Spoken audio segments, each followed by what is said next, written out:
Tonight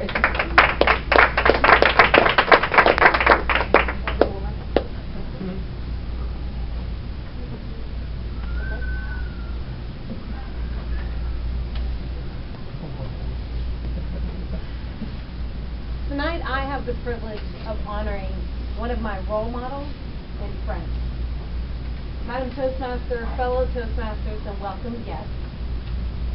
Janet Moyle is not only a groupie girl, but she is an inspirational and selfless leader.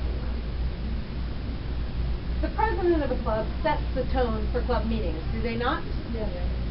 So Janet sets a very positive tone for every one of the meetings. Regardless of what chaos might be happening in her life, she always sets a positive tone. She does that through her contagious smile and her infectious laugh. But if there's a signature trait or two that Janet always brings to our meetings, it's her creative costumes, a la leprechaun hat about 3 feet tall, and her props. Even last week, she gave a talk or a toast about George Washington. She actually had a sketch. She had multiple props, perfect props, for the topic and theme of her meeting, for her speeches. Speaking of perfect, under Janet's leadership as the president of Tampa Toastmasters, this club scored a perfect 10. In what, do you ask? In the Distinguished Club Program. There are 10 points possible. Tampa Toastmasters earned all 10 under Janet's leadership and her predecessor, Maria. That's a testimony of her inspirational leadership. And if you're not familiar, and some of you are guests, the Distinguished Club Program points are earned through things like new members. So if you joined this club or are considering joining this club since January 1st of this year, please raise your hand. All right, so quite a few. And I would say that much of that credit goes to Janet because of the positive environment that she's created in this club. Distinguished Club points are also earned for educational awards. Matthew has earned his award during this tenure, Janet's tenure, and several others have it as well. All of that is a testimony of the inspirational leader that we have been blessed with in Janet. So if you ask Janet at this point in time, she'd probably say, it's not about me, because Janet is about us and the members in the club. So I have some favorite Janet memories. She'd be flipping me note cards, just like this one, during the meeting. Hey, Mary Ann, schedule an induction. Because when you joined Tampa Toastmasters, she wanted to make sure you were inducted and had a mentor immediately. She wanted to make sure you got recognition if you earned an educational award immediately. Because for Janet, it wasn't about her, it was about us and the club, because she is a selfless leader. Some other Janet stories. Let's see. So not only the note cards during the meetings, but my phone would be blowing up at 11 and midnight, whatever time, because Janet's texting me some Toastmasters business. She really cares about this club and inspirational and selfless. A couple others, hospitals and hospitality.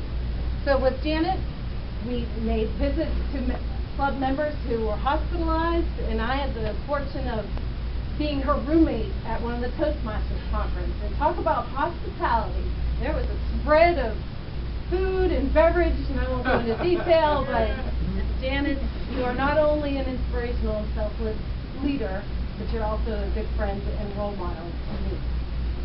So at this point, I want to close these remarks before calling her up and presenting her award with something that Janet has been very good in our meetings, and that's closing with a quote, an inspirational quote. So tonight for you, Janet, this one's from John Quincy Adams. If your actions inspire others to dream more, learn more, do more, and become more, you are a leader. Janet. So with that, it is my privilege and pleasure to present you, on behalf of Tampa Toastmasters, with this indication or token of our appreciation. It says, presented to Janet Moyle in appreciation of your service as president, Tampa Toastmasters Club 1810 January to June 2014. Oh, thank you so much. I'm so excited.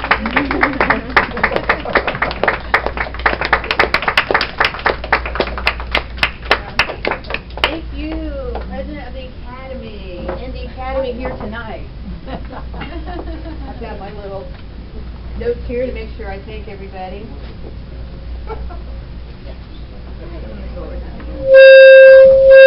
Thank you, thank you. Thank you, Academy.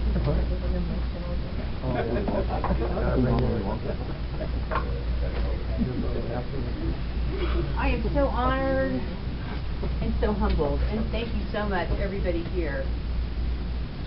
Toastmasters revolves around you, and yes, you were the ones that were diligently working towards your educational goals and helped us achieve the President's Distinguished Club Award, and I am so grateful for that.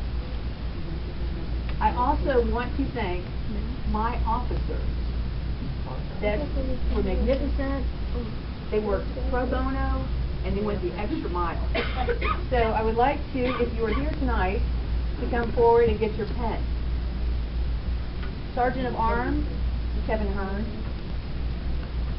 Treasurer, Tanya Gold. Secretary, Paula Sullivan.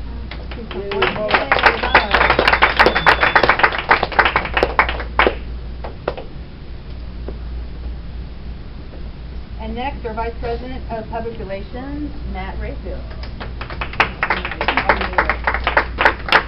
Thank you, Matt Rayfield. Next is our Vice President of Membership, our Toastmaster tonight, Marianne Hamord.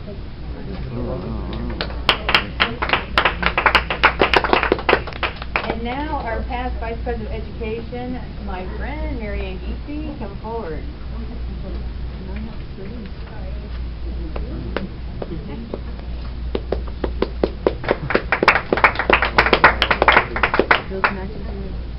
As you actors out there know, and you've heard this line before, a good actor is an unfinished actor. We never stop acting, and so be that in Toastmasters tonight. I learned that the hard way. I was a Toastmaster in this club from 1992 to 1997. I was a CC, and Joe Noble was my mentor. I enjoyed it. It was a great time, but for some stupid reason, I left the club. Nothing happened in the club, just life got in the way. So 14 years later, I look in the newspaper, in the obituary, and I see that the great late Jack Boldrick had died. He was a great member of this club. Some of you remember him. Yes. That was a Friday, and the funeral was Saturday, and I was not going to be able to go to the funeral, I didn't think at all, because I'm in retail, and you can't get off in retail on a Saturday. So I decided to write a speech/letter to the family of Jack Boldrick. I went to the funeral home, gave it to the funeral director, and I said, I don't believe I'm going to make it tomorrow. Will you please give this to the family? For some strange reason, I was able to go to the funeral. And lo and behold, I saw my mentor, Joe Noble, John Morris, some of these others you'll remember, David Bond, Jack Griffin, Stanford Sable, and a few others. I told Joe Noble, I'm going to come back to Toastmasters on Monday. I introduced myself to the family, and they said, Janet, we're so glad that you came. A month later, I got a letter from one of the family members from Jack Boldrick's family. I've read this letter before in one of my winning speeches, and this is what it said. Dear Janet, thank you so much for coming to Dad's service on Saturday. It meant a lot to us, as did the thoughts and memories of you being with Dad in Toastmasters. If he were to evaluate you here tonight, he would call your letter perfect. I can't thank you enough for taking the time to write. It is indeed a comfort to know that he was well respected and loved by his fellow Toastmasters like you. Warmest wishes, Stacy, Elizabeth, Kristen, and Ann. I joined Toastmasters in December of 2011. And yes, when I got up to speak as an evaluator, my voice is really high. And I was really nervous because 14 years, a lot of things had happened, and one thing that didn't happen was being a good speaker. So I really worked on that, and it's been a great ride for me. But the comfort came full circle when in August of last year my sister died, and 4 of the Toastmasters came to my sister's funeral, and one was a pallbearer. So I want to tell you tonight that it's important, not just for comfort, but to find camaraderie and friendship in this club. I have fond memories of this club. I will always remember the smiles, the applause, the laughter, the nervousness, the adrenaline rush. It's been a blast. But before I exchange pens, the present and the past president pens, I want to say, God bless Campus Toastmasters 1810. May it continue to thrive, and which you'll always hear me say on a Monday, see you Monday. Please come up here, our president of Toastmasters 1810, Marion Geetsey. I'd like to exchange our pens.